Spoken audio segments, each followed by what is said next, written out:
الحمدللہ پچھلی دفعہ قرآن لیکچر نمبر 81 کے تحت سورۃ المائدہ کی آیات نمبر 44 سے لے کر 50 تک یعنی کل 7 آیات کی روشنی میں خلافت قرآن سے متعلق میں نے تقریباً 60 منٹ کی گفتگو کی تھی، اور پرٹیکولر اس میں ایک ہی آیت ایک ایک لفظ کے فرق کے ساتھ 3 دفعہ رپیٹ ہوئی تھی۔ بسم اللہ الرحمن الرحیم وَمَن لَّمْ يَحْكُم بِمَا أَنزَلَ اللَّهُ فَأُولَٰئِكَ هُمُ الْكَافِرُونَ، جو لوگ اللہ تعالیٰ کی نازل کردہ شریعت کے مطابق فیصلہ نہیں کرتے وہی تو کافر ہیں۔ پھر تھوڑی دیر بعد یہ آیت آئی تو ہم الکافرون کی جگہ آیا ہم الظالمون، وہی تو ہیں ظالم۔ اور اگر اس کو دقت نظر سے دیکھا جائے گا تو ظالم سے مراد مشرک، کیونکہ جو اللہ تعالیٰ کی شریعت کے مقابلے پر کسی اور کے رولز کو اور قوانین کو اہمیت دیتا ہے تو یہی تو شرک ہے۔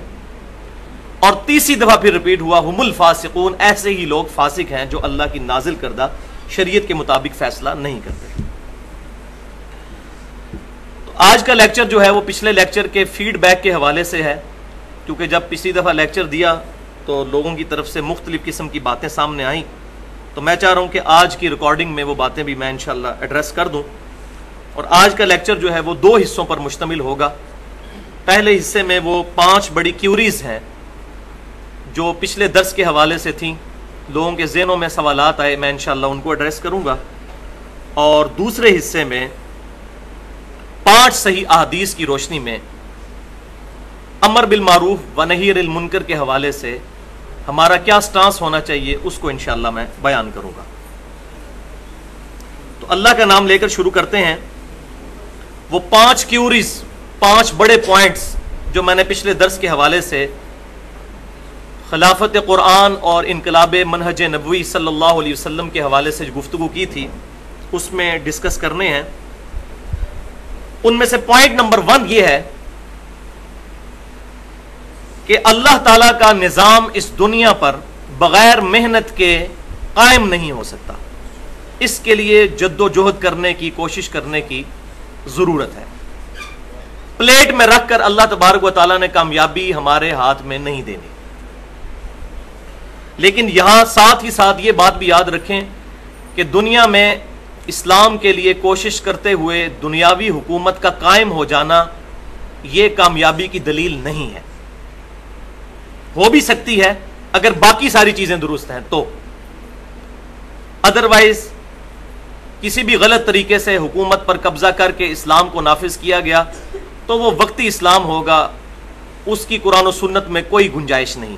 جیسا کہ آج کل بعض دہشت گرد تنظیمیں، خصوصاً اس پہ ٹاپ آف دا لسٹ القاعدہ جو ہے، ان کی اکثریت کی فکر کیا ہے وہ الگ بات، بہرحال جو ان کی باتیں سامنے آتی ہیں، جس طریقے سے وہ دھڑا دھڑ اہل قبلہ اور اہل کلمہ پر کفر کے فتوے اور تکفیر کا کام کرتے ہیں، تو یہ نہایت ہی بری اور خوارج والا طریقہ ہے۔ تو کامیابی یہ نہیں کہ دنیا میں حکومت حاصل ہو جائے، ورنہ جتنے بھی انبیاء کرام علیہ السلام ہمارے پیغمبر سے پہلے گزرے ہیں صلی اللہ علیہ وسلم، ان میں سے اکثریت کو دنیاوی حکومت نہیں ملی۔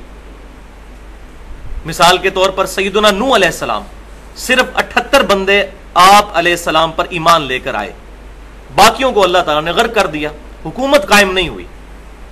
اس کے بعد ابراہیم علیہ السلام، ان پر صرف ان کے بھتیجے سیدنا لوط علیہ السلام ایمان لے کر آئے اور چند ان کے گھر والے، باقی اکثریت نے ان کا انکار کیا، کوئی حکومت قائم نہیں ہوئی۔ لوط علیہ السلام پر صرف 2 بیٹیاں ایمان لے کر آئیں۔ آپ کو پتہ ہے یہ ڈیٹیل کے ساتھ قصہ کئی جگہ قرآن پاک میں آیا ہے اور تورات میں اس کی پوری ڈیٹیل موجود ہے۔ تو لوط علیہ السلام کو بھی کوانٹٹی میں کامیابی حاصل نہیں ہوئی۔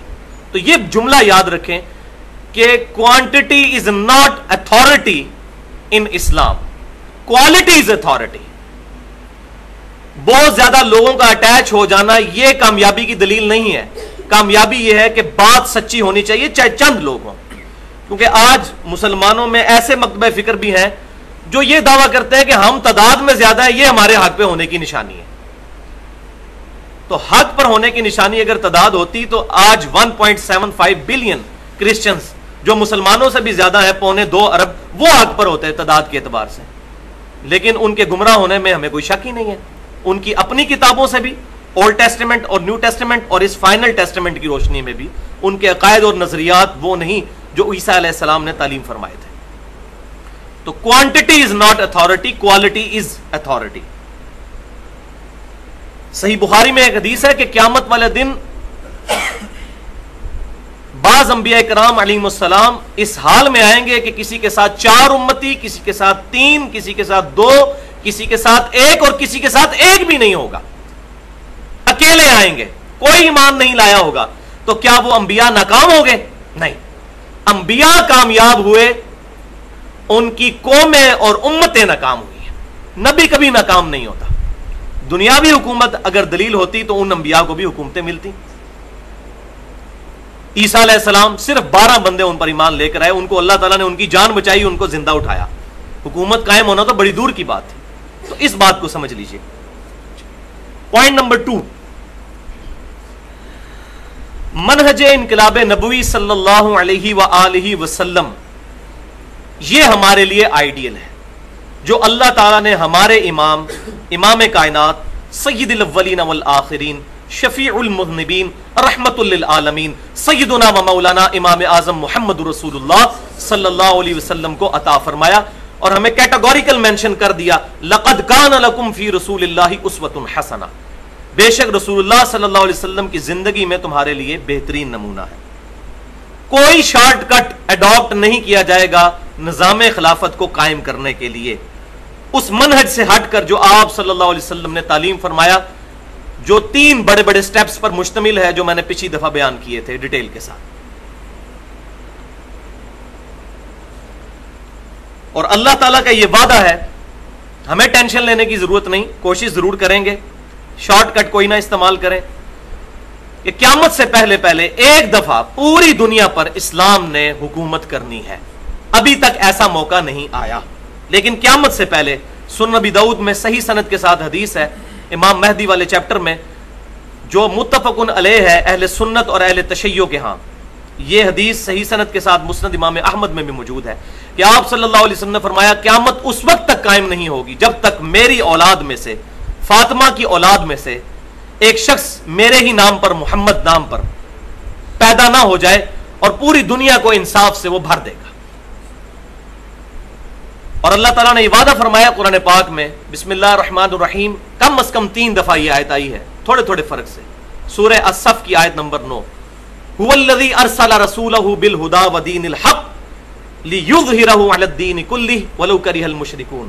وہی اللہ ہے جس نے اپنے محبوب صلی اللہ علیہ وسلم کو الہدا یعنی قرآن کے ساتھ اور دین حق کے ساتھ مبعوث فرمایا، تاکہ اس دین کو تمام ادیان پر غالب کر دے، خواہ مشرک اس کا برا مان جائے۔ تو یہ اللہ تعالیٰ کا وعدہ ہے کہ قیامت سے پہلے یہ دین، اس قرآن کے نظام کو پوری دنیا پر غالب ہونا ہے انشاءاللہ تعالی۔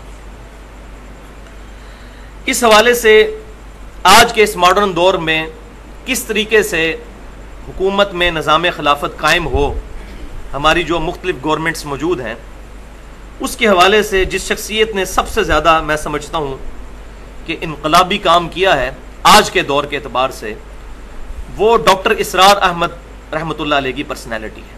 ان سے جو اجتہادی غلطیاں ہوئیں الگ بات، یہ ہے کہ جس کی پازیٹیو بات، اچھی بات ہو، وہ لے لینی چاہیے۔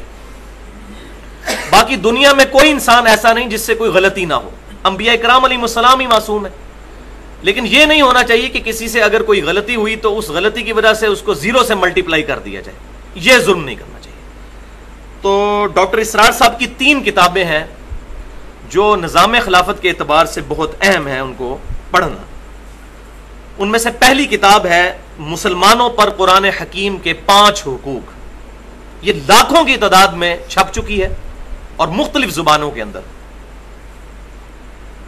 دوسری کتاب ہے رسول انقلاب کا طریقہ انقلاب صلی اللہ علیہ وآلہ وسلم۔ یہ ڈاکٹر صاحب کے لیکچرز تھے جو منہج انقلاب نبوی صلی اللہ علیہ وسلم کے نام سے کافی موٹی کتاب چھپی تھی، پھر اسی کو مختصر کر کے ریوائزڈ فارم میں رسول انقلاب کا طریقہ انقلاب صلی اللہ علیہ وسلم اس نام سے یہ چھپی ہے۔ اور تیسری پرٹیکولر پاکستان کے حوالے سے، پاکستان میں نظام خلافت کیا، کیوں اور کیسے، وہ نظام خلافت کیا ہو، کیسے لایا جائے، اس کی شکل کیا ہونی چاہیے، اس پہ ڈیٹیل سے گفتگو ہے اس کتاب کے اندر۔ یہ کتاب میں نے الحمدللہ ڈیٹیل کے ساتھ پڑھی ہے، مجھے تو بہت پسند آئی ہے۔ پوائنٹ نمبر 3، قرآن و سنت کی روشنی میں علا وجہ بصیرت میں جس رزلٹ پر پہنچا ہوں نظام خلافت کے حوالے سے، کہ جتنی بھی تنظیمیں اس وقت دنیا میں کام کر رہی ہیں، چاہے وہ دعوت و تبلیغ کے حوالے سے کر رہی ہوں، قتال کے حوالے سے کر رہی ہوں، خلافت کے نظام کو قائم کرنے کے لیے، ان تنظیموں کو اگر کسی نے چیک کرنا ہے کہ ان کا منہج اسی منہج پر ہے کہ جو منہج آپ صلی اللہ علیہ وسلم نے اپنی امت کو دیا، اور جس منہج کے ذریعے آپ صلی اللہ علیہ وسلم نے انقلاب برپا کیا، تو اس کے لیے 3 لٹمس ٹیسٹ ہیں۔ باقی دل کا معاملہ اللہ کے سپرد، اخلاص تو کسی تھرمامیٹر سے چیک نہیں ہو سکتا ہے یہ 3 پوائنٹ پائے جاتے ہوں تب بھی کسی انڈیویجول کے اندر کوئی اندر خرابی موجود ہو، وہ ہمارا کام نہیں، ہم تو صرف ظاہر پر فتویٰ لگا سکتے ہیں۔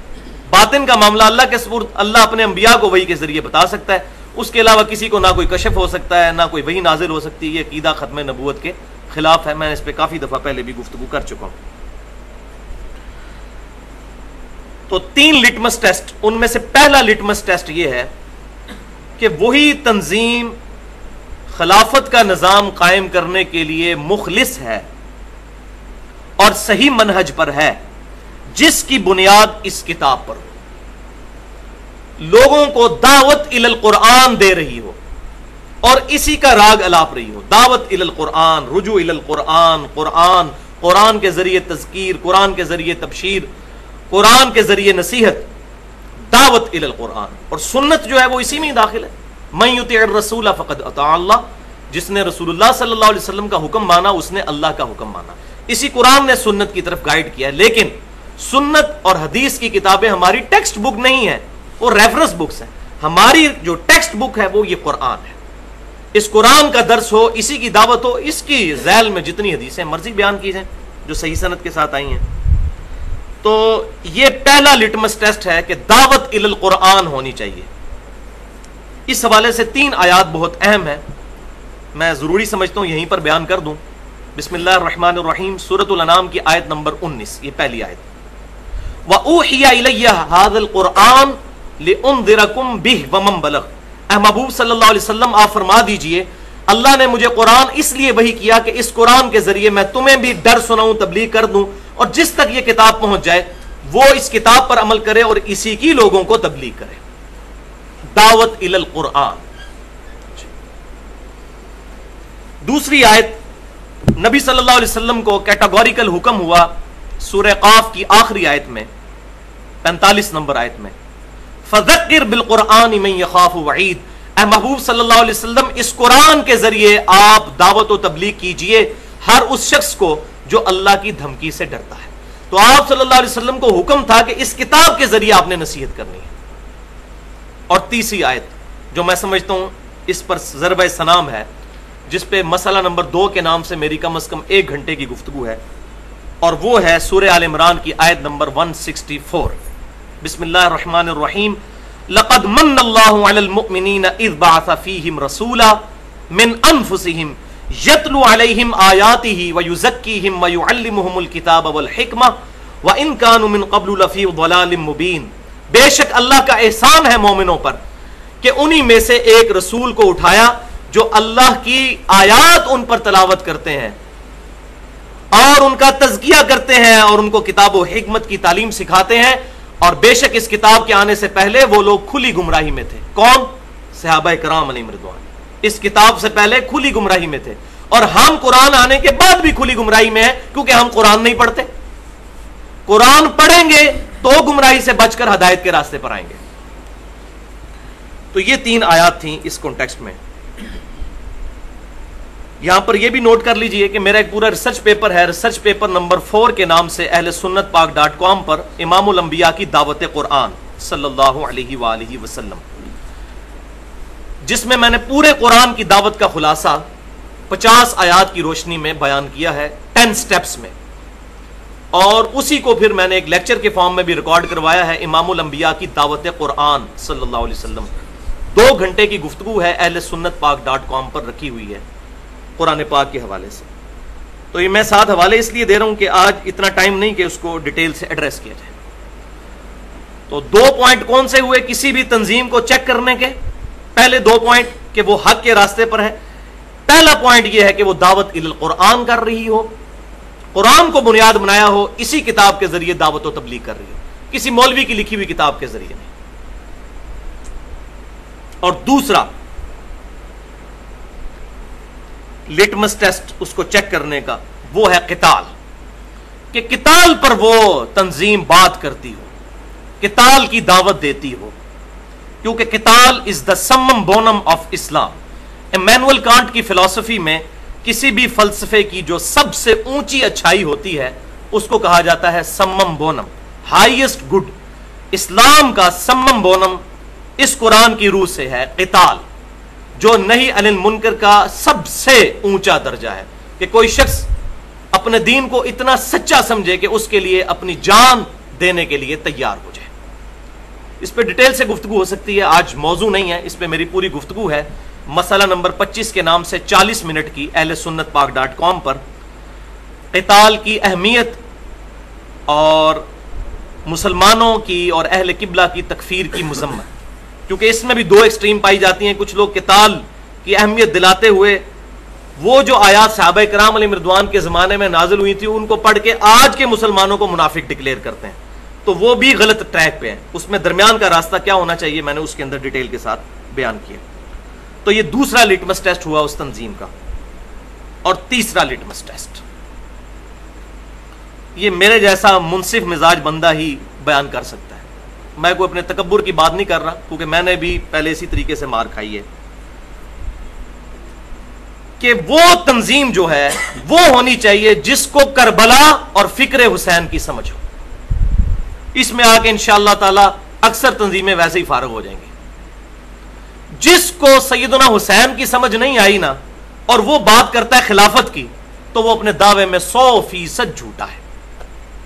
اور آج میرا یہ جملہ قول زرعی کے طور پر اپنے پاس سنبھال لیں کہ فکر حسین تحریک خلافت کی روح ہے، فکر حسین تحریک خلافت کی روح ہے، فکر حسین تحریک خلافت کی روح ہے۔ جس کو یہ نہیں پتا کہ سیدنا حسین رضی اللہ تعالیٰ عنہ کیوں کھڑے ہوئے تھے میدان میں، اور اللہ تعالیٰ نے ان کو اتنا بڑا ٹائٹل دیا اپنے محبوب صلی اللہ علیہ وسلم کی مبارک زبان سے کہ جنتی نوجوانوں کے سردار، تو کیا حضور کے نواسے ہونے کی وجہ سے؟ نہیں، نہ ہی انہوں نے حضور کی زندگی میں کوئی بہت بڑا کارنامہ کیا تھا، بمشکل 6.5 سال عمر تھی۔ اصل میں انہوں نے وہ بڑا کارنامہ کرنا تھا کہ جب بڑے بڑے ایمان والے صحابہ کرام علیہم رضوان شریعت کے فتوے کے اندر یہ نہیں میں کہتا کہ وہ اس سے باہر نکل گئے، اپنی جان بچانے کے لیے مصلحت کا شکار ہو گئے، اس وقت وہ شخص کھڑا ہوا اور پیسیو ریزسٹنس کر کے اپنے خاندان کو لٹا کر قیامت تک کے لیے ایک حجت قائم کر دی کہ یہ جو کچھ بنو امیہ کی حکومت کر رہی ہے اس کو نبی کا نواسا انڈورس نہیں کر سکتا، ورنہ وہ دین بن جاتا۔ حسین رضی اللہ تعالیٰ عنہ کا جو سٹیٹس تھا وہ کسی اور کا بھی نہیں تھا، نہ ہو سکتا تھا، باقی سارے لوگ بھی ساتھ مل جاتے کوئی فرق نہیں تھا۔ حسین کے پیچھے کیوں لگے کہ ان کا ساتھ ملانا اس چیز کا ثبوت تھا کہ آل محمد نے ایکسپٹ کر لیا اس سسٹم کو اور وہ دین کا حصہ بن جاتا۔ قیامت تک کے لیے ایک روشن مینار ہے سیدنا حسین رضی اللہ تعالیٰ عنہ اس معاملے میں۔ تو جو لوگ بھی فکر حسین کو نہیں سمجھتے، سیدنا حسین کو باغی سمجھتے ہیں اور یزید کو امیر المومنین کہتے ہیں، تو ایسے لوگوں کو خلافت کی الف بے بھی نہیں پتا، اور انشاءاللہ ایسی یزیدی پارٹی کبھی بھی خلافت کا نظام قائم کرنے میں کامیاب بھی نہیں ہوگی۔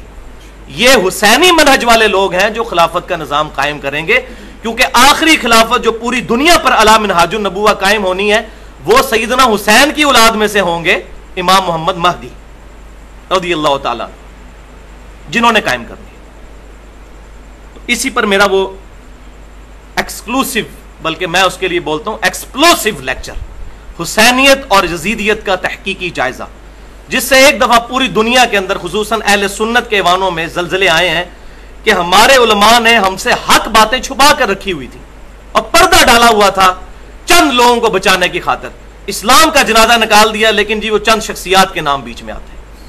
حتیٰ کہ امام محمد غزالی جیسی شخصیت بھی احیاء العلوم میں لکھتی ہیں کہ واقعہ کربلا نہیں بیان کرنا چاہیے، اس میں بڑی بڑی ہستیوں کے نام آ جاتے ہیں۔ یہ تو ظلم ہے، یہ تو کتمان حق ہے۔ تو میں نے الحمدللہ 2 گھنٹے 20 منٹ کی گفتگو حسینیت اور یزیدیت کا تحقیقی جائزہ کی ہے، اہل سنت پاک.com پر رکھی ہوئی ہے، اور میرے 2 ریسرچ پیپر نمبر 5A رافضیت، ناسبیت اور یزیدیت کا تحقیقی جائزہ، جس کی پروف ریڈنگ شیخ زبیر علی زئی صاحب نے کی ہے، جو دور حاضر میں حدیث کی فیلڈ میں ایک بہت بڑے عالم ہیں۔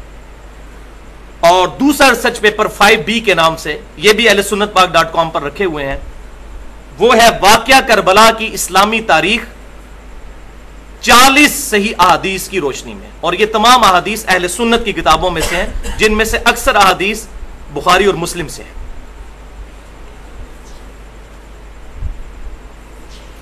اس حوالے سے میں نے یہ بات ضروری سمجھی کہ آپ کو بیان کر دی جائے کہ فکر حسین جو ہے تحریک خلافت کی روح ہے، کہ انہوں نے اس وقت اپنی جان لٹا کر یہ پروٹیسٹ قیامت تک کے لیے ریکارڈ کر دیا کہ بنو امیہ کی حکومت وہ حکومت نہیں ہے جو اسلام کی حکومت ہونی چاہیے۔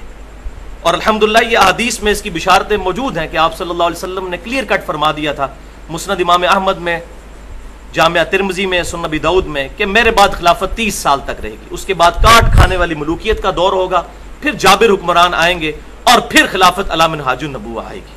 اور اسی ڈیٹیل کے ساتھ یہ سارے معاملات ہوئے۔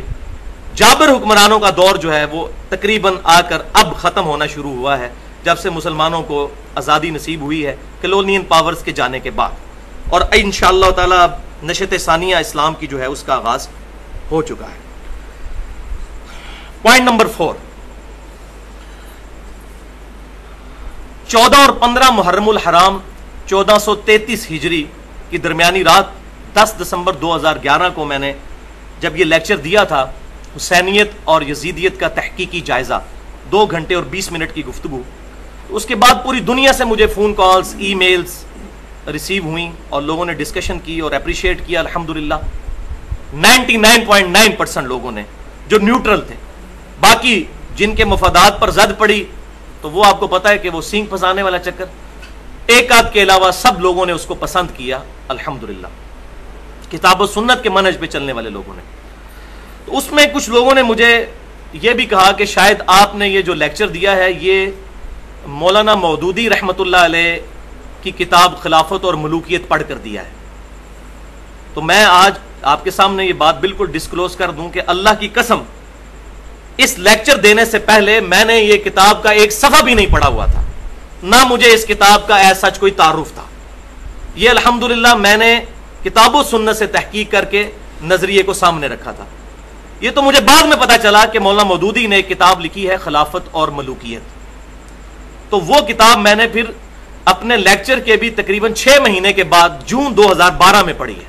لیکچر تھا 10 دسمبر 2011 اور یہ کتاب میں نے پڑھی جون 2012 میں۔ اور میں علا وجہ بصیرت یہ بات کہتا ہوں کہ اسلام میں جن لوگوں نے تاریخ کے حوالے سے بہت بڑا کام کیا ہے، ان میں سے اگر ٹاپ آف دا لسٹ کوئی پرسنالٹی ہے تو وہ مولانا مودودی ہیں، اور ان کی یہ کتاب خلافت اور ملوکیت۔ جن لوگوں نے اس کتاب کا جواب دینے کی کوشش کی، آپ اگر اس جواب کو پڑھ لیں، خصوصاً صلاح الدین یوسف صاحب جو دور حاضر میں اہل حدیث کے بڑے عالم ہیں، ان کی فکر کا مطلب یہ نہیں کہ وہ سارے اہل حدیث کی فکر ہے، میں یہ نہیں کہتا کہ سارے اہل حدیث ایسے ہوں گے، بہرحال وہ ایک ڈومیننٹ پرسنالٹی ہیں۔ جس بےہودہ طریقے سے انہوں نے اس کتاب کا جواب دیا ہے، وہ انشاءاللہ اگر ان کا جواب کوئی پڑھ لینا تو وہ خود ہی اس چیز کا معتقد ہوگا کہ کتاب بڑی اچھی لکھی ہے کسی نے جس کا جواب اس طرح کا ادھورا ہے۔ جواب تو ہے نہیں تھا اس کتاب کا۔ اس کتاب میں مولانا مودودی رحمۃ اللہ علیہ نے اس ٹروتھ کو ریویل کیا ہے، ایکسپوز کیا ہے کہ کیا وہ وجوہات تھیں جن کی وجہ سے جو آج کا نوجوان یہ سوچتا ہے کہ نبی صلی اللہ علیہ وسلم نے اتنی محنت سے خلافت کا نظام قائم کیا تھا اور 30 سال کے اندر اندر حکومت میں ایسی تبدیلیاں آئیں کہ وہ ساری بنی بنائی آپ صلی اللہ علیہ وسلم کی محنت جو ہے وہ ایک غلط راستے پر چل پڑی. وہ کیا وجوہات تھی؟ اب اس پر کوئی قلم اٹھاتا نہیں تھا. محدثین نے حدیثوں میں وہ چیزیں درج کر دی تھی, تاریخ میں درج کر دی تھی, لیکن ان کو ایک جگہ کمپائل کر کے امت کو حق بات بتانا, یہ اہل حق کی ہی نشانی ہے. تو انہوں نے الحمدللہ یہ بہت بڑا کام کیا. اور آج جتنے لوگ مولانا مودودی کے ساتھ اٹیچ ہیں, ان میں سے اکثریت وہی لوگ ہیں کہ جن کو مولانا مودودی کے خلاف کیا گیا تھا اس کتاب کی وجہ سے. جس نے وہ کتاب ایمانداری کے ساتھ پڑھی, اس کو سمجھ آ گئی کہ یہ بات بالکل ٹھیک لکھی ہے انہوں نے. تو وہ کتاب جو ہے اس حوالے سے ایک اہمیت کی حامل ہے اگر اس کتاب کو پڑھا جائے, خلافت اور ملوکیت. اور اس میں جو کمزوری تھی وہ الحمدللہ میں نے دور کر دی ہے اللہ کے فضل سے. اس پر اعتراض تھا کہ اس میں تاریخی حوالے ہیں. ہم نے وہ تمام حوالے اپنے ریسرچ پیپر نمبر 5B واقعہ کربلا کی اسلامی تاریخ 40 احادیث کی روشنی میں, جو مولانا مودودی نے تاریخ اہل سنت سے حوالے دیے تھے. حالانکہ جب اپنی یزیدیت پہ اترنا ہوتا ہے تو یزید کے بارے میں بے سند واقعات اسی تاریخ سے نقل کرتے ہیں, اور اگر اسی تاریخ سے کوئی بندہ بنو امیہ کے پول کھول دے تو کہتے ہیں تاریخ کا حوالہ. تو میں نے یہ اعتراض اب قیامت تک کے لیے الحمدللہ ختم کر دیا. اللہ کا شکر ہے, بڑے بڑے علماء جو فضائل یزید پر لیکچر ریکارڈ کروا رہے تھے سعودی عرب کے پیسوں پر پلنے والے, وہ بھی الحمدللہ اس کا جواب دینے سے قاصر آ چکے ہیں. انہوں نے ہاتھ اٹھا دیے, کیونکہ اس کا جواب دینے کا مطلب ہے کہ بخاری اور مسلم کو آگ لگانی پڑے گی, کیونکہ حدیثیں تو بخاری مسلم سے بیان ہوئی ہیں. یہ نہیں ہے کہ رفع الیدین کی حدیثیں بخاری مسلم سے مان لی جائیں اور یہ حدیثیں نہ مانی جائیں. یہ تو 2 نمبر پالیسی ہے نا. تو مولانا مودودی پر یہ اعتراض جو تھا کہ یہ تاریخ کے حوالے ہیں, تو میں نے الحمدللہ وہ 5B ریسرچ پیپر میں تمام حوالے حدیث کی کتابوں سے دے دیے.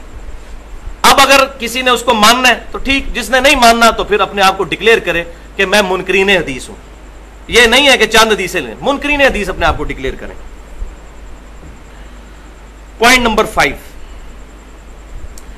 پچھلی دفعہ میں نے یہ ڈکلیئر کیا تھا کہ اس وقت جتنی بھی تنظیمیں کام کر رہی ہیں ان میں سے میرے نزدیک سب سے قریب جو منہج انقلاب نبوی کے تحریک ہے وہ ہے جو ڈاکٹر اسرار صاحب کی فکر پہ ہے. آج میں نے اس پہ ڈیٹیل سے گفتگو بھی کی ہے. یہ میرا تجزیہ ہے, کسی کو اس سے اختلاف بھی ہو سکتا ہے, اور یہی اجتہاد کی خوبصورتی ہے کہ آپ اختلاف کر سکتے ہیں لیکن دلائل کے ساتھ, بغیر دلائل کے نہیں. ڈاکٹر اسرار صاحب رحمۃ اللہ علیہ کی پرسنالٹی کو جان بوجھ کر کنٹراورشل بنایا گیا. اب میں کوئی ڈاکٹر اسرار صاحب کی تنظیم کا رکن بھی نہیں ہوں اور نہ میں نے ان کے ہاتھ پر کوئی بیعت کی ہوئی ہے. میرا کام ہے حق بات کو پہنچانا, اور مجھے کس چیز نے مجبور کیا کہ میں ان کا نام لوں؟ یہ قرآن پاک کی آیت جس کے تحت میں نے وہ یزید والا لیکچر بھی دیا تھا, سورۃ البقرہ کی آیت نمبر ہے 159. اس کانٹیکسٹ میں حدیثیں بھی بخاری مسلم میں بہت ہیں. بسم اللہ الرحمن الرحیم. ان الذین یکتمون ما انزل اللہ من البینات والہدی, بے شک وہ لوگ جو کہ چھپا لیتے ہیں ہدایت کی روشن نشانیوں میں سے وہ چیزیں جو اللہ نے نازل کی ہیں. اللہ نے کیا نازل کیا؟ کتابیں اور انبیاء کرام علیہ السلام کے ذریعے سنت. من بعد ما بیناہ للناس, اس کے بعد کہ اللہ تعالیٰ نے لوگوں کی ہدایت کے لیے ان کو بیان کر دیا. فی الکتاب, اپنی کتاب میں. اولئک یلعنہم اللہ ویلعنہم اللاعنون, ان پر اللہ کی لعنت اور تمام لعنت کرنے والوں کی لعنت جو حق بات کو چھپا لیتے ہیں. یہ اللہ فرما رہا ہے. اگر آپ صلی اللہ علیہ وسلم نے فرمایا صحیح بخاری میں انٹرنیشنل نمبرنگ کے مطابق 2812 نمبر حدیث میں کہ عمار کو باغی جماعت قتل کرے گی, عمار ان کو جنت کی طرف بلائے گا اور وہ عمار کو دوزخ کی طرف بلائیں گے, تو ہمارے پیٹ میں اب درد نہیں ہونی چاہیے. ہمیں حق بات کو آپ صلی اللہ علیہ وسلم کے ریفرنس سے قبول کر لینا چاہیے. الا الذین تابوا, ہاں وہ لوگ جنہوں نے توبہ کر لی, واصلحوا, اور اپنی اصلاح بھی کی. صرف توبہ نہیں, توبہ استغفار نہیں, اپنی اصلاح. اصلاح کیا ہوگی؟ کہ جو حرکتیں کی تھی ان سے رجوع کریں. وبینوا, اور ان باتوں کو بیان کر دیا جو چھپائی ہوئی تھی. دیکھیں, وہ بیان کریں گے تو تب ان کی توبہ قبول ہوگی. فاولئک اتوب علیہم, تو ایسے لوگ ہیں جن کی توبہ قبول ہوگی. وانا التواب الرحیم, اور میں توبہ قبول کرنے والا, رحم فرمانے والا ہوں. اللہ تعالیٰ انہی کی توبہ قبول کرے گا جو حق بات لوگوں تک پہنچا دیں گے. اگر غصہ آنا ہے تو پھر قرآن اور سنت پر غصہ آنا چاہیے، بات بیان کرنے والے پر غصہ نہیں آنا چاہیے. یہ تو 2 نمبر پالیسی ہے نا. تو ڈاکٹر اسرار صاحب کی پرسنالٹی کو بھی اس طریقے سے کنٹراورشل بنایا گیا، اس لیے میں اسی کے تحت ان پر جو چند بڑے ایلیگیشن لگائے جاتے ہیں ان کو میں تھوڑا سا کلیئر کر دوں. پہلا ان پر اعتراض لگا تھا وحدت الوجود کے حوالے سے، اس پر میں نے پورا لیکچر ریکارڈ کروایا ہے. نور من نور اللہ کا عقیدہ، وحدت الوجود اور علم الکلام، مسئلہ نمبر 41 کے نام سے اہل سنت پاک .com پر رکھا ہوا ہے. واقعی ڈاکٹر اسرار صاحب سے بیان کے دوران ایسی گفتگو ہو گئی تھی جس سے وحدت الوجود کا جو غلط پہلو ہے اس کی طرف شائبہ جاتا تھا، اور الحمدللہ میں نے ان کے ساتھ گفتگو کر کے اس کو کلیئر کیا ہے، اور میں نے وہ ساری بات جو ہے اس میں لیکچر میں بتا دی ہے، آج محل نہیں اس کا. دوسرا یہ جو اکثر کتاب و سنت کے منہج پر چلنے والے لوگوں کو اعتراض ہے کہ وہ رفع الیدین نہیں کرتے تھے رکوع میں جاتے وقت اور رکوع سے اٹھتے وقت. تو بھائیو یہ بھی بات جھوٹ ہے. 14 اپریل 2010 کو ان کی وفات ہوئی، میں نے ان کا جنازہ بھی پڑھا. ان کی وفات سے تقریباً 2 سال پہلے 13 جون 2008 کو میری 1 to 1 میرے ساتھ 1-2 اور بھی انجینئرز تھے، وہ بھی ساتھ تھے، تقریباً 1.5-2 گھنٹے کی گفتگو ان کے ساتھ جمعے والے دن ہوئی. اس میں نے کافی چیزیں ان سے ڈسکس کی. تو میں نے ان کے ساتھ کھڑے ہو کر ڈاکٹر اسرار صاحب کے ساتھ 13 جون 2008 کو 3 نمازیں پڑھی، جمعے کی نماز، عصر کی نماز اور مغرب کی نماز. وہ تینوں نمازوں میں انہوں نے ہاتھ بھی سنت کے مطابق باندھے، جو صحیح بخاری میں ہے کہ آپ صلی اللہ علیہ وسلم کے زمانے میں ہمیں حکم دیا جاتا تھا کہ دایاں ہاتھ بائیں زرہ پر رکھیں، اور رفع الیدین کے ساتھ نماز پڑھی. اور میں نے ان سے پھر ڈسکشن بھی کی کہ آپ رفع الیدین کے بارے میں آپ کا کیا موقف ہے. تو انہوں نے کہا کہ میں کر بھی لیتا ہوں، کبھی کبھار چھوڑ بھی دیتا ہوں. تو میں نے ان کو کہا کہ آپ چھوڑتے کیوں ہیں؟ تو انہوں نے کہا کہ میں یہ چاہتا ہوں کہ جو لوگ صرف اس وجہ سے سنت سے دور ہیں، باقی عقائد و نظریات سے، وہ لوگ قریب آ جائیں. باقی مجھے یہ بات بالکل کلیئر ہے کہ سنت کے مطابق نماز اسی طریق پر ہے. میرا خیال ہے اس کے بعد تو تقلید والے مسئلے کو ایڈریس کرنے کی ضرورت ہی کوئی نہیں ہے کہ ڈاکٹر اسرار صاحب مقلد تھے یا نہیں تھے. جو کتاب و سنت کے منہج کو مانتا ہے اس کو مقلد نہیں کہا جا سکتا، اور نہ غیر مقلد. ہم نہ مقلد ہیں نہ غیر مقلد، ہم متبع سنت ہیں. کتاب و سنت کو صحابہ، تابعین، تبع تابعین کے فہم کے مطابق سمجھتے ہیں، کسی ایک بندے کے فہم کے مطابق نہیں. یہ تقلید میں اور اتباع سنت میں فرق سمجھ لیں. تمام ائمہ کرام کی ہم عزت کرتے ہیں، ان کی اجتماعی فکر کو لے کے چلتے ہیں. کسی ایک بندے کی فکر کو لے کر چلنا اور باقی سب کو اس کی بنیاد پر غلط کہنا، یہ تقلید ہے، یہ تو حرام ہے اسلام میں.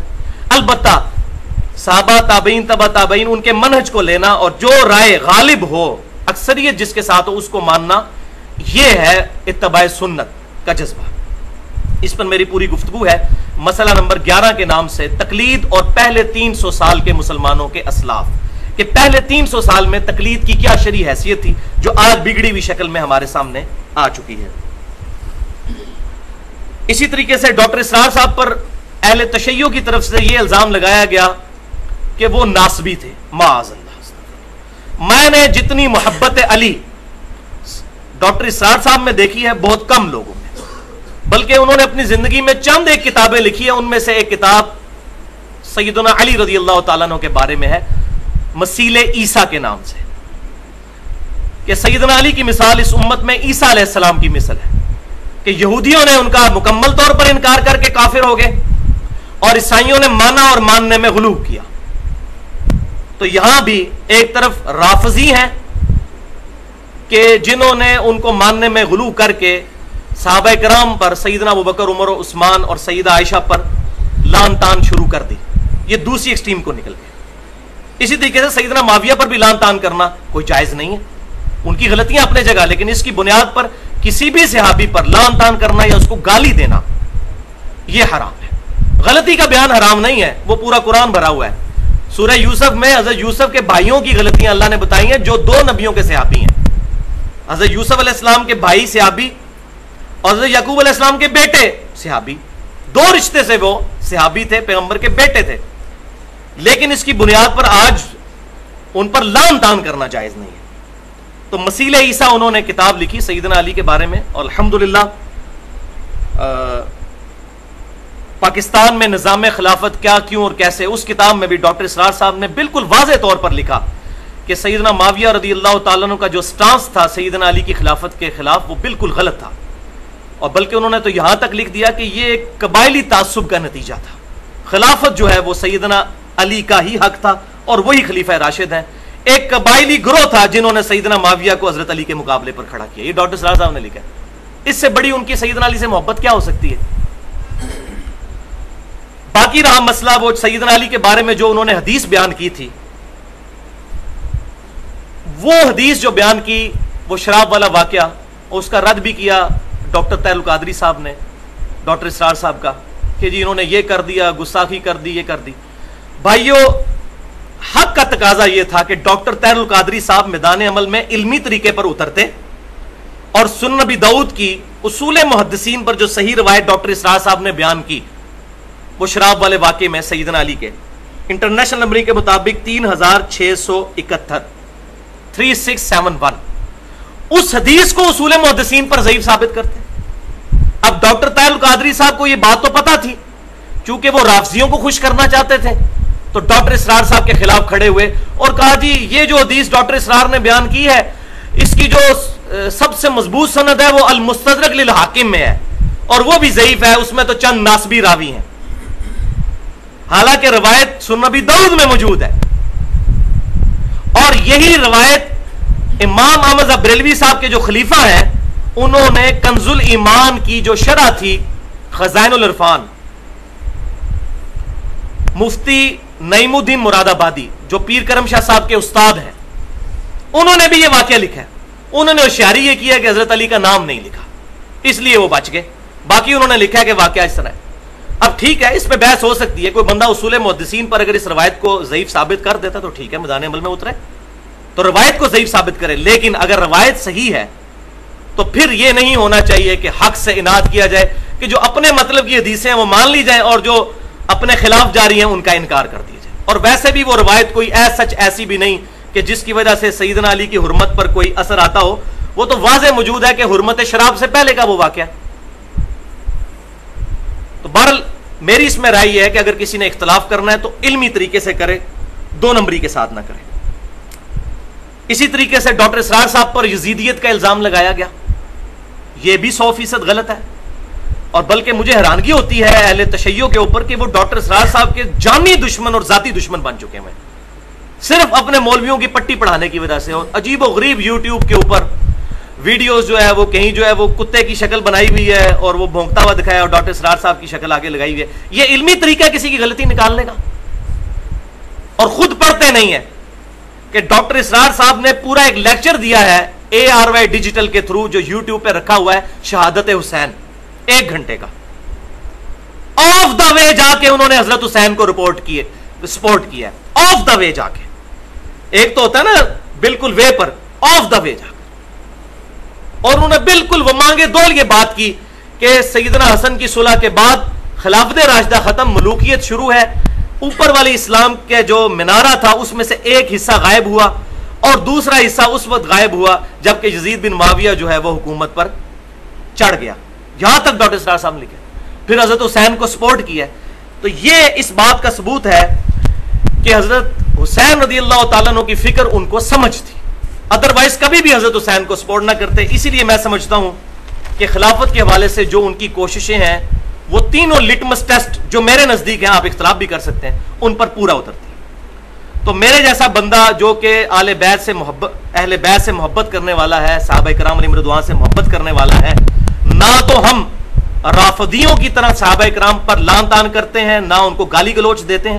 غلطی پوائنٹ آؤٹ کرنا الگ چیز ہے، وہ میں نے بتا دیا، اس کی بنیاد پر لان تان کرنا یہ حرام ہے، اور ممبروں پر گالیاں نکالنا یہ حرام ہے۔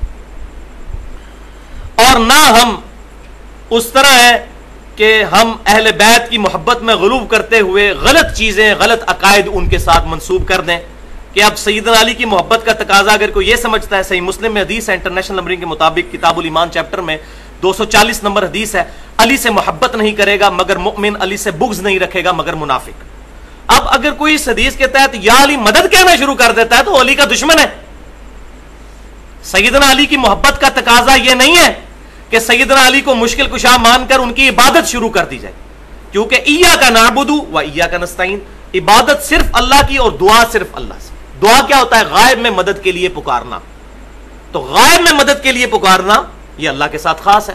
اس چیز کا تو جھگڑا ہی نہیں ہے کہ سیدنا علی رضی اللہ تعالیٰ عنہ کو اختیار ہے یا نہیں، شیخ عبد القادر جیلانی رحمۃ اللہ علیہ کو اختیار ہے یا نہیں، فرشتوں کو اختیار ہے یا نہیں ہے، اس کا تو جھگڑا ہی نہیں ہے۔ فرشتوں کو اختیار ہے نا بارش برسانے کا، اللہ تعالیٰ نے ان کی ڈیوٹی لگائی، تو کیا ہم بارش فرشتوں سے مانگیں گے تو مشرک ہو جائیں گے؟ اللہ سے کہیں گے کیا اللہ بارش برسا، اللہ فرشتوں کو بھیجے، ہواؤں کو بھیجے، کسی بھی چیز کو بھیجے، یہ اللہ تبارک و تعالیٰ کی مشیت ہے۔ اسی طریقے سے سیدنا علی کو جب دعا میں پکاریں گے تو یہ پھر چیز خالصتاً شرک فی الدعا ہوگی، یہ سیدنا علی کے ساتھ دشمنی ہے۔ تو ڈاکٹر اسرار صاحب وہ تینوں لیٹمس ٹیسٹ ان کی فکر الحمدللہ پاس کرتی ہے، جو میرا اجتہاد ہے۔ نمبر 1 دعوت الی القرآن ان کی تھی الحمدللہ۔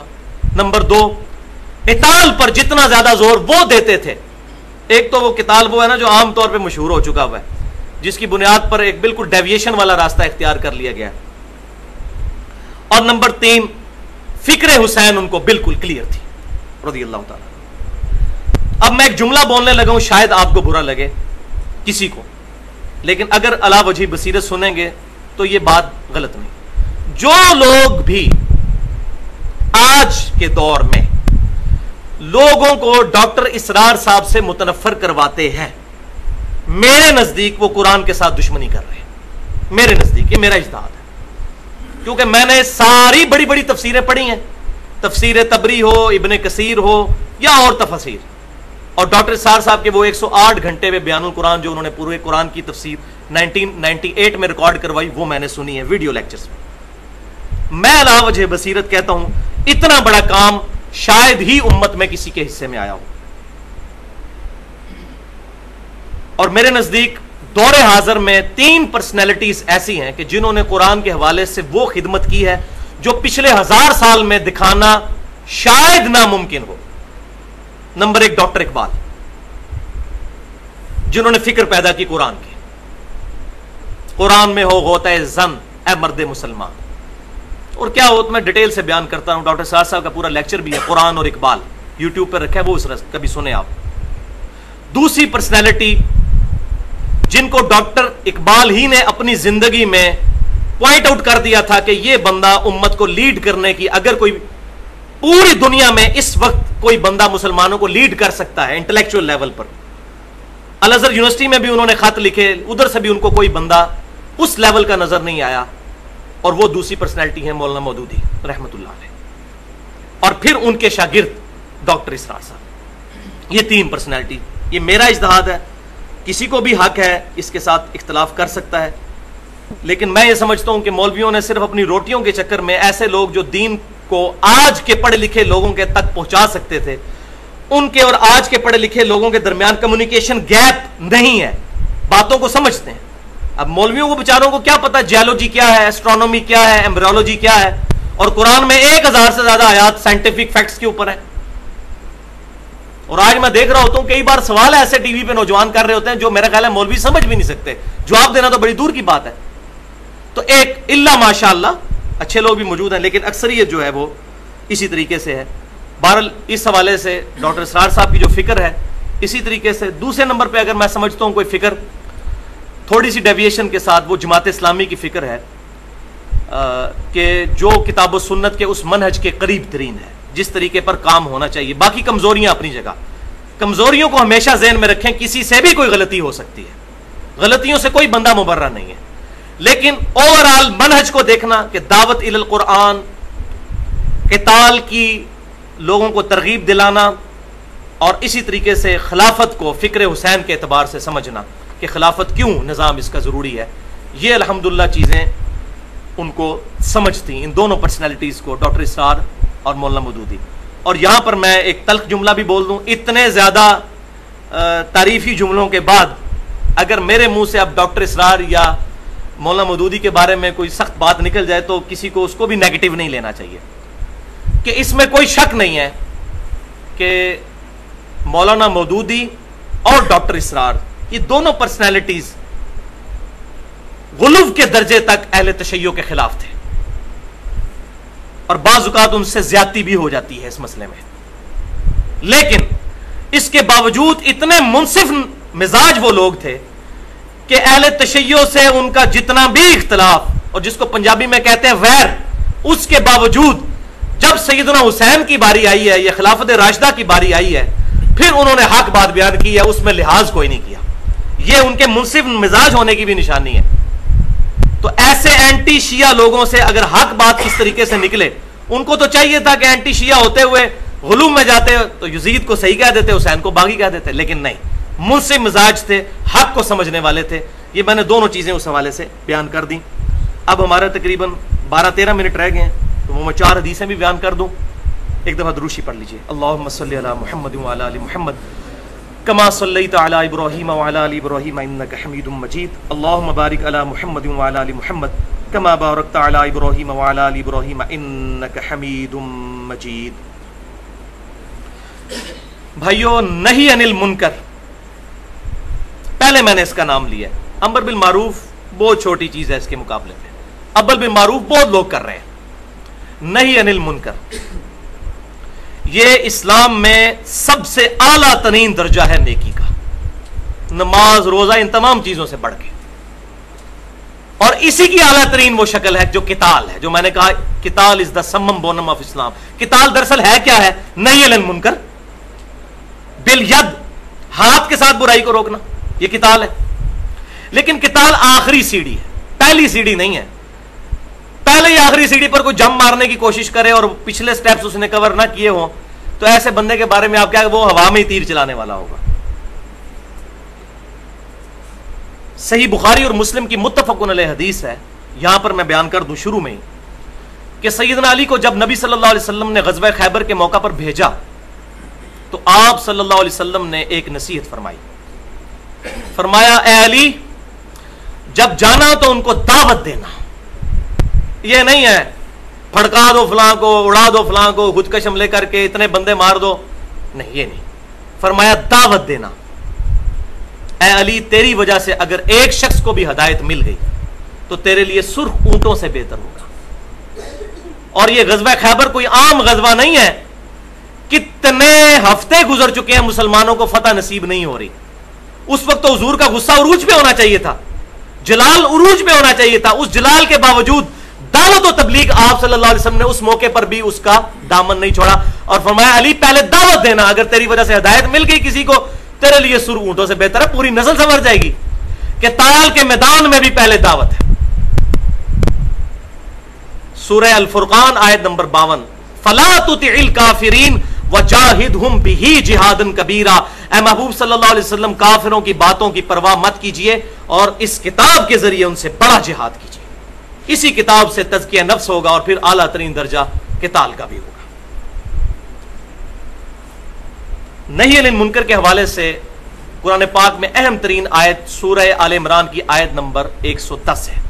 بسم اللہ الرحمن الرحیم، کنتم خیر امۃ اخرجت للناس تأمرون بالمعروف وتنہون عن المنکر وتؤمنون باللہ، تم سب سے بہترین امت ہو اے مسلمانوں، جو لوگوں کے نفع کے لیے نکالے گئے، لوگوں کو نیکی کا حکم دیتے ہو، برائی سے روکتے ہو، اور اللہ پر ایمان لاتے ہو۔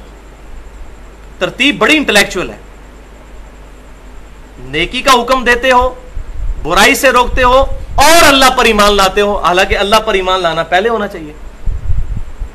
اصل اس میں میسج یہ ہے کہ جو لوگ نیکی کی دعوت دیتے ہیں اور برائی سے روکتے ہیں، دراصل وہی صحیح ایمان لانے والے ہیں۔ جو گونگے شیطان بن گئے ہیں اور حق بات لوگوں میں بیان نہیں کرتے اور لوگوں کو برائی سے نہیں روکتے، وہ اصل میں اللہ کے بارے میں حمیت ہی نہیں رکھتے۔ والذین آمنوا اشد حبا للہ، ایمان والے تو شدید ترین اللہ سے محبت کرتے ہیں۔ جو اللہ سے محبت کرتا ہوگا وہ اللہ کی حدود کو پامال ہوتے ہوئے دیکھ سکے گا، امر بالمعروف نہی عن المنکر کرے گا، اور ایسا ہی بندہ ایسا ہوگا جو صحیح ایمان والا ہوگا۔ اب وہ 5 حدیثیں جو میں نے آخر کے لیے رکھی تھی وہ بیان کر دوں۔ حدیث نمبر 1 صحیح بخاری میں آپ صلی اللہ علیہ وسلم نے فرمایا کہ اللہ کی حدود میں سستی کرنے والوں کی مثال بیان فرمائی آپ صلی اللہ علیہ وسلم نے کہ کچھ لوگ سفر پر نکلے، مثال کے طور پر یہ بیان فرمایا، اور دریا کے سفر پر جب وہ نکلے تو کشتی 2 منزلہ تھی، انہوں نے آپس میں یہ فیصلہ کیا کہ ہم کوڑا ڈالتے ہیں۔ کوڑا ڈالا تو کچھ لوگوں کا نام نیچے والی منزل کے لیے نکلا اور کچھ کا اوپر والی منزل کے لیے، تو لوگ اپنی اپنی منزلوں میں چلے گئے، لیکن پانی جو پینے والے تھا وہ پانی اوپر والی منزل میں تھا، نیچے والی منزل کے لوگوں کو پینے والا پانی لینے کے لیے اوپر والی منزل میں جانا پڑتا تھا، جس سے ان کو تردد ہوتا تھا سیڑھیاں چڑھنے کا۔ تو انہوں نے آپس میں مشورہ کیا کہ اوپر جانے کی کیا ضرورت ہے، اسی کشتی کے پہنے میں سوراخ کر لیتے ہیں، پانی تو ہماری کشتی کے نیچے دریا کا موجود ہے، وہ نکال کر استعمال کر لیں گے۔ تو اب بتائیں اگر وہ کشتی کو توڑتے ہیں تو کیا ہوگا؟ تو آپ صلی اللہ علیہ وسلم نے فرمایا بس اب اگر اوپر والی منزل والے لوگ ان کو کشتی میں سوراخ کرنے سے روکتے ہیں تو خود بھی بچتے ہیں اور ان کو بھی بچاتے ہیں، اور اگر یہ کہتے ہیں نہیں ہم اپنی منزل میں سکھی ہیں، وہ اپنی منزل میں سوراخ کرتے رہیں تو خود بھی ڈوبیں گے اور وہ تو ڈوبیں گے۔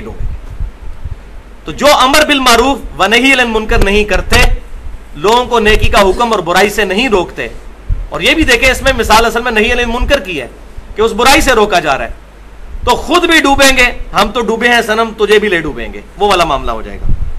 دوسری حدیث صحیح مسلم سے آپ صلی اللہ علیہ وسلم نے فرمایا جو کوئی برائی کو دیکھے تو ہو سکے تو اپنے ہاتھوں سے روکے، اگر ہاتھوں سے نہیں روک سکتا تو اپنی زبان سے روکے، اور اگر زبان سے بھی نہیں روک سکتا، اتنا کمزور ایمان والا ہے تو کم از کم دل میں برا جانے، لیکن ساتھ ہی فرما دیا وَذَلِكَ أَضْعَفُ الْإِيمَانِ، یہ ایمان کا سب سے کمزور ترین درجہ ہے، یعنی یہ سمجھے کہ ایک باریک دھاگے سے ایمان جڑا ہوا ہے، کمزور ترین درجہ دل میں برا جانا۔ اور اس کی حکمت بھی سمجھ آتی ہے، میں پریکٹیکلی بات کرتا ہوں۔ دیکھیں جب آپ برائی کو ہوتے دیکھیں گے نا اور صرف دل میں برا جانیں گے اور زبان سے برا نہیں کہیں گے، ایک وقت آئے گا کہ آپ خود بھی اس برائی کا شکار ہو سکتے ہیں، عادی ہو جائیں گے۔ مثال کے طور پر کوئی بندہ ہائیس میں سفر کرتا ہے اور ہائیس والے نے اونچی آواز میں گانے لگائے ہوئے ہیں، تو ایک بار تو کوشش کر کے اس کو کہیں کہ بھائی گانے بند کر دو، وہ کرے نہ کرے الگ بات، آپ تو کوشش کریں۔ آپ کی کوشش کا یہ نتیجہ ہوگا کہ آپ کے دل میں وہ نفرت تازہ ہوتی رہے گی کہ یہ غلط ہے، پھر اگر وہ گانے چلائے گا تو اور نفرت آپ کے دل میں پیدا ہوگی۔ لیکن اس کے برعکس اگر آپ اس کو منع نہیں کرتے، ایک وقت آئے گا آپ خود بھی سننا شروع کر دیں گے۔ تو میں سمجھتا ہوں کہ اس حدیث میں حضور صلی اللہ علیہ وسلم نے اشارہ دے دیا ہے کہ کم از کم زبان سے ضرور برا کہا جائے، کیونکہ کہا کہ دل والا تو آخری درجہ ہے اور کمزور ترین درجہ ہے۔ آپ صلی اللہ علیہ وسلم کا اخلاق کا طریقہ یہی تھا کہ اس طریقے سے ترغیب دلایا کرتے تھے کہ اس پہ نہ آنا، کم از کم زبان سے، اور ہمت ہو تو ہاتھ سے بھی، لیکن وہ منہج کا وہی طریقہ ہوگا جو ہم پہلے ڈسکس کر چکے ہیں۔ حدیث نمبر 3 جامع ترمذی، سنن نبی داؤد اور سنن ابن ماجہ میں صحیح سند کے ساتھ یہ حدیث ہے، بہت زبردست حدیث ہے۔ امیر المؤمنین خلیفہ اول سیدنا ابو بکر صدیق رضی اللہ تعالیٰ عنہ نے صحابہ اکرام کو مخاطب کر کے اور تابعین کو مخاطب کر کے کہا کہ اے لوگو تم اس آیت سے غلط مطلب نکالتے ہو۔ کون سی آیت؟ سورۃ المائدہ کی آیت نمبر 105 تلاوت کی سیدنا ابو بکر نے رضی اللہ تعالیٰ عنہ۔ بسم اللہ الرحمن الرحیم، یا ایھا الذین آمنوا علیکم انفسکم لا یضرکم من ضل اذا اہتدیتم، اے ایمان والو تمہارے لیے بس تمہاری اپنی جان کی فکر ہونی چاہیے، تم پر اپنی جان کے بارے میں کوشش کرنی چاہیے۔ لا یضرکم من ضل اذا اہتدیتم، جو گمراہ ہو چکا ہے اس کی گمراہی تمہیں کوئی نقصان نہیں پہنچائے گی اگر تم ہدایت پر ہو۔ تو اس سے لوگوں نے یہ مطلب بظاہر یہی مطلب نکلتا ہے کہ خود آپ صحیح راستے پر چلتے رہو، جو غلط پہ ہے وہ چلتے رہے، تمہیں تو کوئی نقصان نہیں ہوگا۔ لیکن یہ آیت، یہ حدیث نہ بھی ہوتی، یہ آیت ہے ہی آؤٹ آف کنٹیکسٹ۔ اس سے پچھلی آیت پڑھے نا اگر 104، تو قرآن خود اپنی حفاظت کرتا ہے۔ کتاب فصلت آیات، قرآن کی تفصیل خود ہی ہوئی ہے۔ 104 نمبر آیت میں ہے کہ جب اہل ایمان اہل کتاب کو دعوت دیتے ہیں اس قرآن کی طرف، تو وہ کہتے ہیں ہم تو اس دین پر رہیں گے جس پر ہم نے اپنے آباء و اجداد کو پایا۔ یہ دعوت و تبلیغ کے بعد آ رہی ہے، پھر اگلی آیت آ رہی ہے کہ اے مسلمانوں تمہیں ان کا کوئی نقصان نہیں ہوگا، یعنی تم نے تو دعوت کا کام کر لیا، اب اگر یہ حق راستے پر نہیں آتے تو تمہیں نقصان نہیں ہوگا کہ یہ ایمان کیوں نہیں لے کر آ رہے۔ جیسا کہ سورۃ البقرہ میں آتا ہے اے نبی صلی اللہ علیہ وسلم آپ سے دوستیوں کے بارے میں نہیں پوچھا جائے گا کہ آپ کو ہم نے نبی بنا کے بھیجا تو یہ لوگ دوزخ میں کیوں پہنچ گئے, آپ کا کام تو صرف دعوت دینا ہے. وما علینا الا البلاغ, آپ کا کام تو صرف پہنچانا ہے, ہدایت تو اللہ کے ہاتھ میں. انک لا تہدی من احببت ولکن اللہ یہدی من یشاء, سورہ القصص آیت نمبر 56. اے محبوب صلی اللہ علیہ وسلم آپ جس سے محبت کرتے ہیں اس کو ہدایت نہیں دے سکتے, اللہ جسے چاہتا ہے ہدایت دیتا ہے. تو نبی صلی اللہ علیہ وسلم ہدایت کی طرف رہنمائی کرتے ہیں, لیکن بلٹ ان ہدایت کسی کو دینا یہ اللہ کے اختیار میں. رہنمائی تو آپ صلی اللہ علیہ وسلم کرتے ہیں, وہ سورہ شورى میں ہے وَإِنَّكَ لَتَهْدِي إِلَىٰ صِرَاطٍ مُسْتَقِيمٍ. اے محبوب صلی اللہ علیہ وسلم بالضرور آپ لوگوں کو ہدایت کے راستے کی طرف بلاتے ہیں. اور کانٹیکسٹ پڑھ کے دیکھ لیں, سورہ شورى کا آخری رکوع ہے, وہ قرآن ہی ہے ہدایت جس کی طرف بلاتے ہیں. تو سیدنا ابوبکر نے آیت پڑھی تو کہا کہ تم اس سے کیا غلط مطلب نکالتے ہو؟ میں نے نبی صلی اللہ علیہ وسلم سے یہ بات سنی ہے کہ بے شک جو لوگ برائی کو دیکھیں اور پھر اس کو نہ روکیں, قریب ہے کہ اللہ کا عذاب ان سب پر آ جائے گا, کرنے والوں پر بھی اور نہ روکنے والوں پر بھی. یہ سیدنا ابوبکر صدیق رضی اللہ تعالیٰ نے اس آیت کی تشریح بیان کی. حدیث نمبر 4 جامعہ ترمذی میں آپ صلی اللہ علیہ وسلم نے فرمایا, اس ذات کی قسم جس کے قبضے قدرت میں میری جان ہے کہ تم ضرور نیکی کا حکم دو اور برائی سے روکو, ورنہ اگر تم نے ایسا نہ کیا تو اللہ کا عذاب تم پر آ جائے گا اور تم دعائیں کرو گے اور اللہ تمہاری دعائیں قبول نہیں کرے گا. یہ دو باتیں, اور معذرت کے ساتھ شاید آج پاکستان کی یہی حالت ہو چکی ہے. حدیث نمبر 5 صحیح بخاری اور مسلم کی متفق علیہ حدیث ہے, یہ بہت اہم ہے, میں نے آخر میں رکھی تھی. دعوت و تبلیغ کرنے والوں کے لیے آپ صلی اللہ علیہ وسلم فرماتے ہیں, بخاری میں بھی ہے اور مسلم میں بھی, کہ قیامت والے دن ایک شخص کو لایا جائے گا جو دوزخ میں اپنی انتڑیوں کے گرد چکر کاٹے گا اور اس کی انتڑیاں آگ کی بنا دی جائیں گی, جیسا کہ کولو کا گدھا کاٹتا ہے. جیسے ہمارے ہاں کولو کا بیل ہوتا ہے گندم کو سٹوں سے الگ کرنے کے لیے, تو عرب کے اندر جو ہے وہ گدھا چلایا جاتا تھا, اور ایک رسی سے بندھا ہوتا ہے یا وہ ایک سخت لکڑی کے ساتھ, تو وہ اپنی انتڑیوں کے ساتھ بندھا ہوگا اور دوزخ میں چکر کاٹ رہا ہوگا. تو اہل دوزخ اس کے گرد جمع ہوں گے, وہ کہیں گے حضرت صاحب آپ کدھر؟ یہ میں آج کے دور میں ٹرانسلیٹ کر رہا ہوں کیونکہ وہ حضرت صاحب ہوں گے.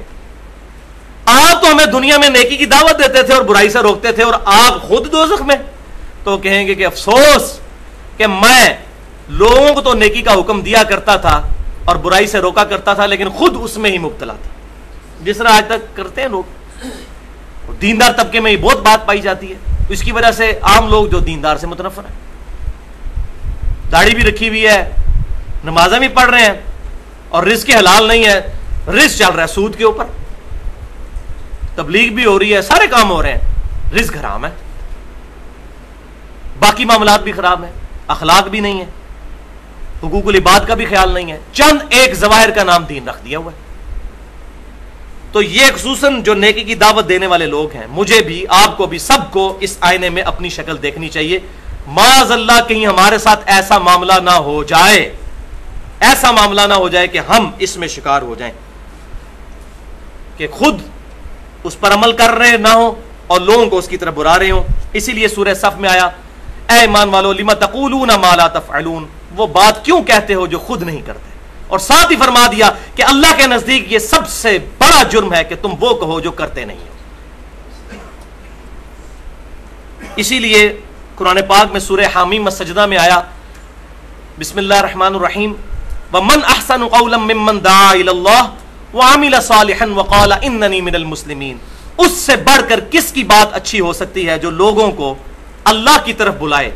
اللہ کی طرف بلانا کیا یہ, وَاعْتَصِمُوا بِحَبْلِ اللَّهِ, اور خود بھی نیک کام کرے اور کہے کہ اننی من المسلمین, میں بھی عام مسلمانوں میں سے. خود بہت بڑا بزرگ نہ بن کے بیٹھ جائے پروٹوکول نہ لے کے, میں بھی عام مسلمان ہوں, میں بھی اللہ کا فرما بردار ہوں.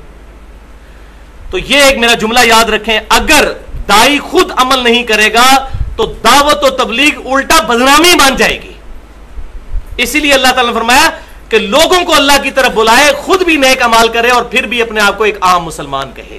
وَمَنْ أَحْسَنُ قَوْلًا مِّمَّنْ دَعَا إِلَى اللَّهِ وَعَمِلَ صَالِحًا وَقَالَ إِنَّنِي مِنَ الْمُسْلِمِينَ. تو یہ بھی پھر مجھے وہی میری رگ پھڑک اٹھتی ہے, اس میں بھی اینڈ پہ آیا کہ اپنے آپ کو مسلمان کہے.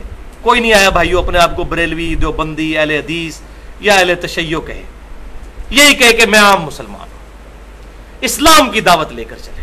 میں یہ نہیں کہتا کہ یہ سارے لوگ معاذ اللہ کافر ہیں، میں جماعت المسلمین کی طرح تکفیر بھی نہیں کرتا، لیکن جماعت المسلمین کی جو یہ فکر کا حصہ ہے یہ پازیٹو ہے کہ ہمیں مسلمان کہلوانا چاہیے، باقی ان کی جو تکفیر والا معاملہ ہے ان کی اصلاح کرنی چاہیے۔ اور اس بارے میں جو سورۃ الحج کی آخری آیت ہے وہ تو بالکل واضح آیت ہے، ملت ابیکم ابراہیم ہوا سماکم المسلمین من قبل وفی ھذا، پیروی کرو اپنے باپ ابراہیم علیہ السلام کے دین کی، جنہوں نے اس قرآن کے نزول سے پہلے تمہارا نام مسلمان رکھ دیا تھا، اور اس کتاب میں اللہ نے بھی انڈورس کرتے ہوئے تمہارا نام مسلم رکھ دیا ہے، یا اردو میں مسلمان۔ اس جگہ میں نہیں پڑھنا چاہیے کہ مسلمان نکل، مسلمان مسلم انگلش میں، عربی میں انگلش مسلم کہہ سکتے۔ تو یہاں پر اللہ تعالیٰ نے فرمایا ہوا سماکم المسلمین، تمہارا اسم مسلمان رکھا گیا۔ باقی قرآن میں جہاں بھی ہے وہ دو نمبری مولوی کر جاتے ہیں کہ جی یہاں مسلم سے مراد ہے فرما بردار، ولا تموتن الا وانتم مسلمون، یہاں ترجمہ نہیں کچھ اور ہو سکتا، کیونکہ سماکم تمہارا اسم مسلمان ہے۔ الحمدللہ۔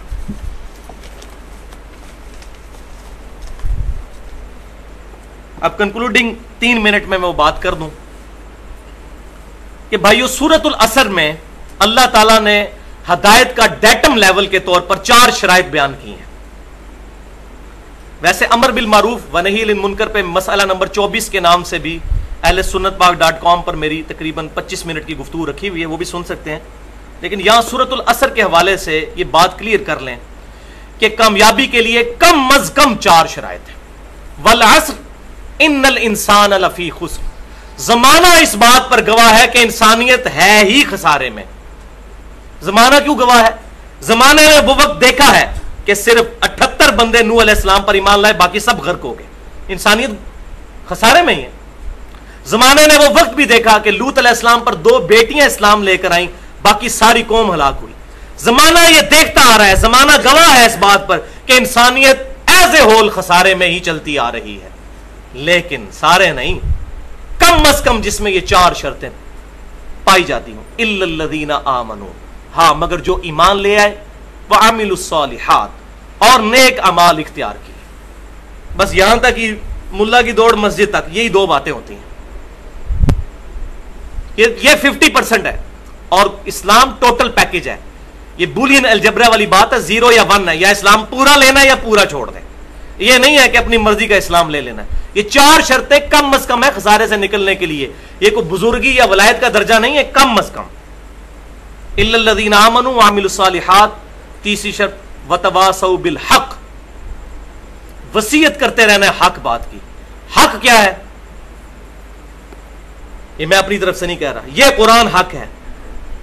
سورہ بنی اسرائیل وبالحق انزلناہ وبالحق نزل، اس قرآن کو ہم نے حق کے ساتھ نازل کیا اور یہ حق کے ساتھ اترا۔ حق کا مطلب پرپز فل، با مقصد، یہ با مقصد کتاب ہے۔ حق بات کی دعوت دیتے رہے، اور حق بات کی دعوت دیں گے تو پھینٹی تو مسٹ ہے، تو ساتھ ہی فرما دیا وتواصوا بالصبر، پھر جب پھینٹی لگے تو خود بھی صبر کریں اور لوگوں کو بھی صبر کی طرف بلائیں۔ پھینٹی تو لگے گی، یہ تو بات ہے، اپنے مسلمان ہی مخالفت شروع کر دیں گے، غیر مسلموں کو تو چھوڑیں۔ حق بات کڑوی ہے، ایسی کڑوی بات ہے جو اللہ کے انبیاء کرام علیہ السلام، جن سے بیٹھی زبان کسی کی نہیں ہو سکتی تھی، ان سے نہیں کسی نے سنی، چاہے جائے کہ ہم حق بات کریں۔ تو بھائیو آخر میں پھر مشورے کے طور پر آپ کو یہ بات کہوں گا کہ ریسرچ پیپر نمبر 4 میرا امام الانبیاء کی دعوت قرآن، 50 آیات سے قرآن کی دعوت کا خلاصہ۔ دعوت و تبلیغ کرنے والے مسلمانوں کو وہ 50 آیات زبانی آنی چاہیے، اور میں نے لکھی بھی اسی لیے تھی کئی سالوں میں قرآن پاک پڑھنے کے بعد کہ یہ آیات ایک دائی کو آنی چاہیے اگر اس نے دعوت الی القرآن کرنی ہے، اور انشاءاللہ ہم نے کرنی ہے، یہی دعوت الی القرآن کرنی ہے، یہی تو قرآن کی دعوت ہی تو حق کی دعوت ہے۔ تو وہ 50 آیات ہمیں زبانی آنی چاہیے، کم از کم لکھی بھی تو پاس موجود ہوں۔ ہر لیکچر کے بعد ہم وہ دیتے ہیں اہل سنت پاک .com پر بھی، صرف 4 صفحوں 2 ورقوں کا وہ ریسرچ پیپر ہے، ریسرچ پیپر نمبر 4 امام الانبیاء کی دعوت قرآن، میری نہیں، آپ صلی اللہ علیہ وسلم کی دعوت قرآن، میری دعوت قرآن نہیں ہے۔ اور اسی کو میں نے بریف کیا ہے 2 گھنٹے کے لیکچر میں امام الانبیاء کی دعوت قرآن، وہ بھی اہل سنت پاک .com پر پہلے نمبر پہ وہی لیکچر رکھا ہوا ہے جو میری زندگی کے اہم ترین لیکچرز میں سے ہے۔ اور انشاءاللہ آج کی بھی جو گفتگو ہے اور پچھلی گفتگو ملا کر یہ تقریباً 120-25 منٹ کی گفتگو بن جائے گی۔ یہ مسئلہ نمبر 47 کے نام سے ہم اہل سنت پاک .com پر اپلوڈ بھی کر دیں گے، اور اس کا ٹائٹل ہوگا خلافت قرآن اور منہج انقلاب نبوی کے 3 سٹیپس صلی اللہ علیہ وآلہ وسلم۔ اس کے نام سے مسئلہ نمبر 47 انشاءاللہ اپلوڈ کر دیں گے۔ اللہ سے دعا ہے جو حق بات میں نے کہی ہمارے دلوں میں راسخ فرمائے، اگر جذبات میں میرے منہ سے کوئی غلط بات نکل گئی تو اللہ تعالی ہمارے دلوں سے محو کر دے، ہمیں کتاب و سنت کی دعوت کو عام کر کے اجماع کو حجت مانتے ہوئے سلف کے منہج پر لوگوں تک پہنچانے کی توفیق عطا فرمائے۔ سبحانک اللہم و بحمدک، اشہد ان لا الہ الا انت، استغفرک و اتوب الیک، وما علینا الا البلاغ المبین۔